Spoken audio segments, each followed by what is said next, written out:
Well, how's it going, you glorious demon hunter bastards? My name is FOXSOL. Welcome back to the channel.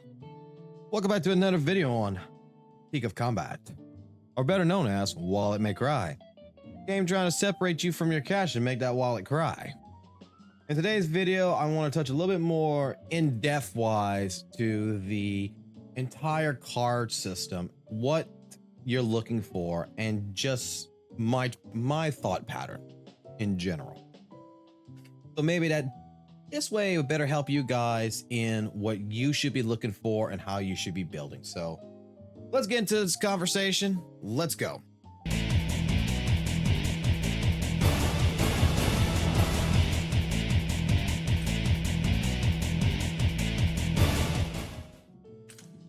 So what better place to go ahead and do this than to actually go into challenges. And let's go run the slaughter of slaughters. We have 80 stamina, or 80 pizzas if you would like, in the oven right now. And we can go ahead and eat real quick, 84 actually. And we're gonna go ahead and I'm gonna quickly use a soul sweeper.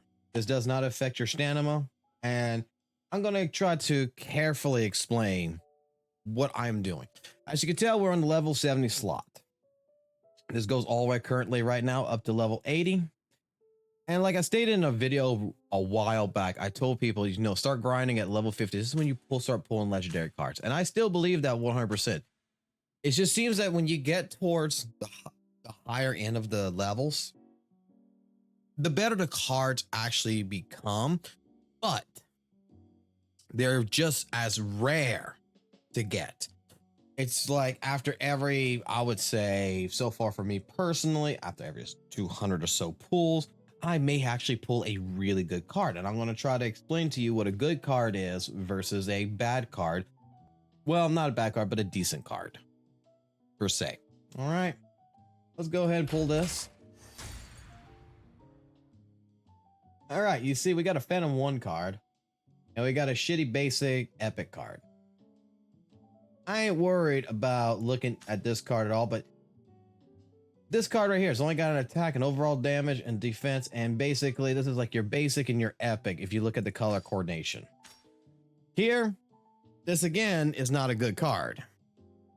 Even though we have a legendary stat, which is the MP regen bonus because it's in gold, we still just basically got a basics right here of 24 for defense and a 3.2 in HP. Now, that sucks. That is not a card that we want to pull. So let's go ahead and pull again. This time we don't have a soul sweeper. So let me tell you what I do here. Okay. I make sure, for example, right now, I know that my Virgil, it basically decimate this without me ever having to touch it. So I leave 3, physical hunters. So that way I get my crit rate perfectly for endless judgment. Come in, you can do this with any characters, really. As long as your character's high enough level, you should be fine. And I go ahead and in my settings, I have auto combo turned on for one reason only. I don't touch this.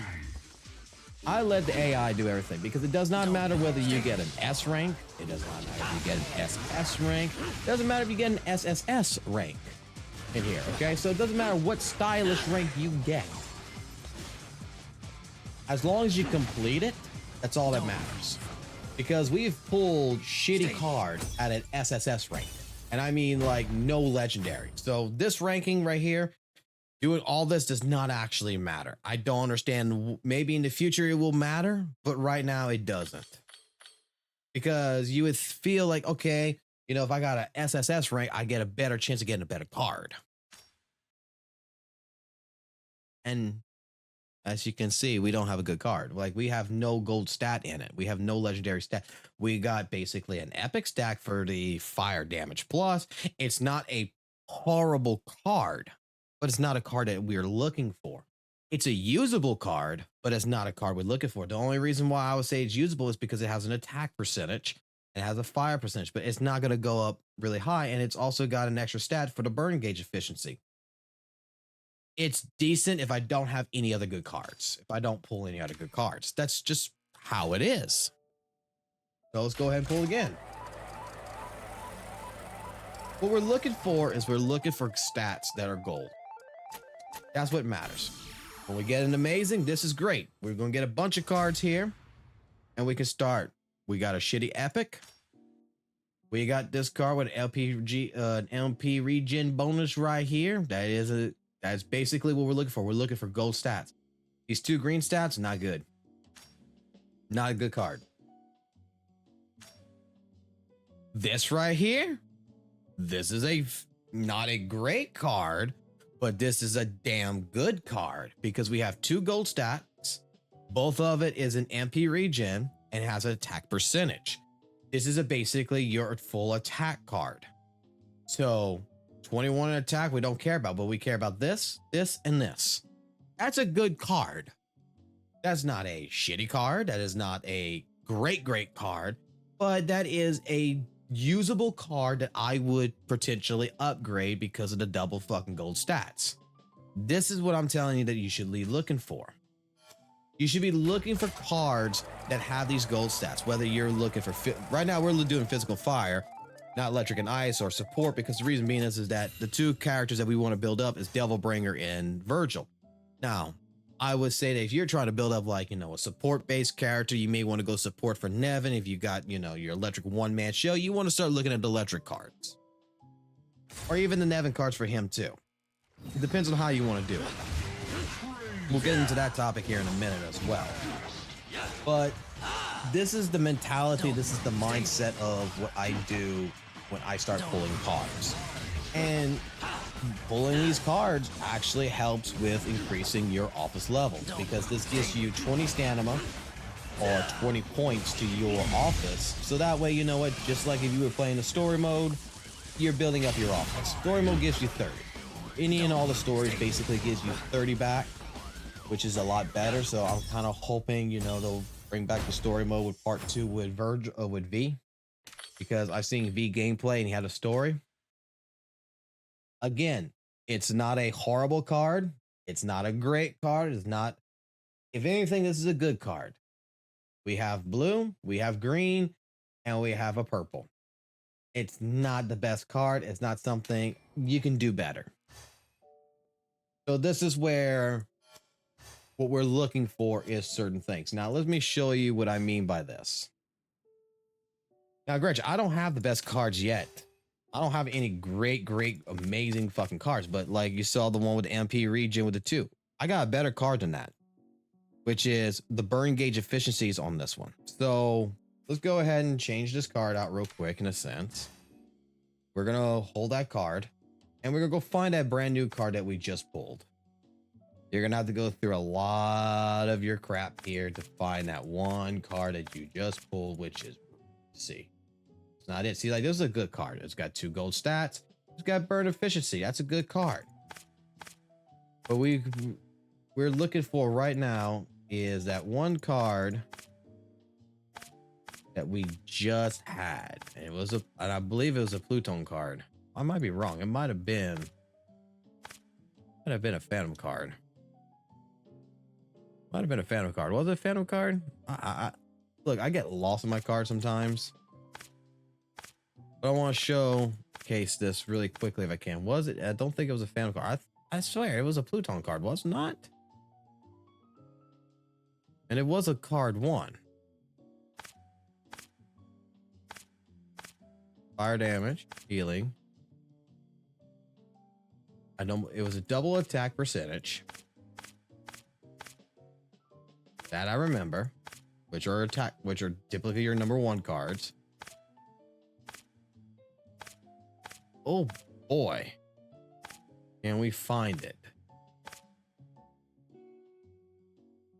I got so many of these cards. It is so hard to find what I'm looking for, but even if we can't find it, I think that you understand what I'm getting at. Maybe it was a Phantom card. I don't remember. Like, when I look at these cards, I don't see anything really. No, that was a... Well, it is what it is. I cannot find it. I was sure that it was a 1 card. I would have to go back through the footage after I'm done recording this in order to go ahead and find that card. But let's just go ahead and see if we can find I'm gonna do one more time going through these cards, nice and slow, because I might have passed it up by accident. No, I've seen crit rate. I've seen crit rate.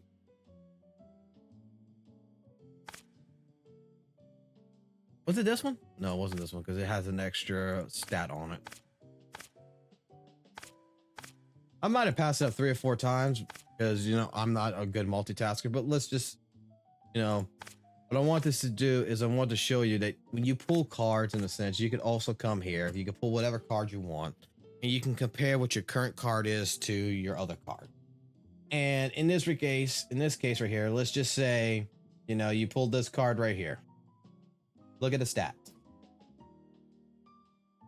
I got, you know, MP regen bonus. I got an attack percentage. I got a burn gauge efficiency. I got an attack percentage and I got a base attack and also defense percentage.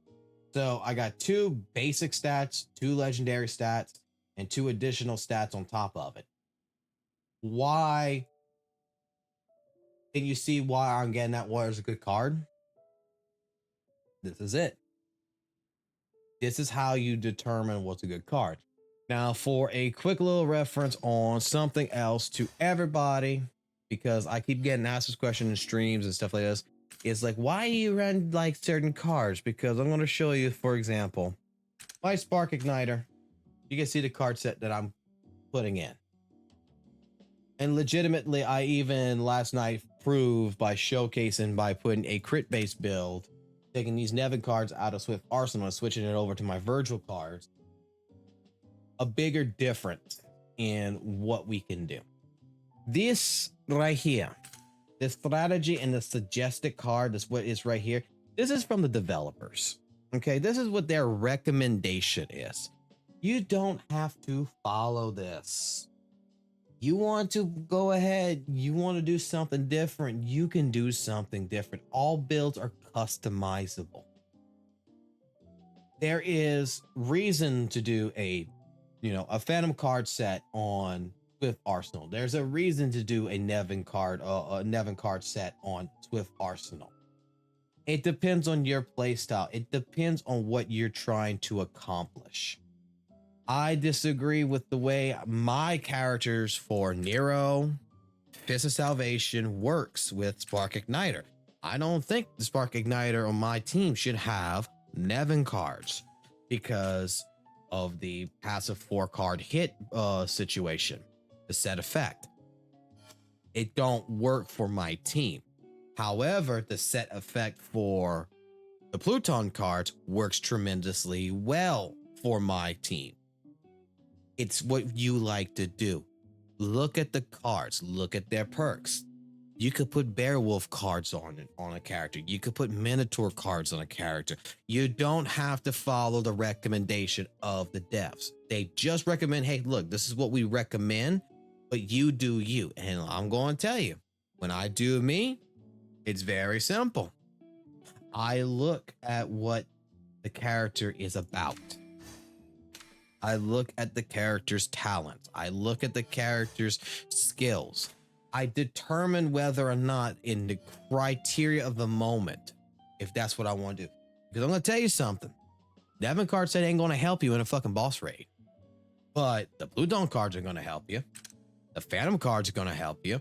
The Beowulf cards are going to help you. There is different card sets that will help you in different situations.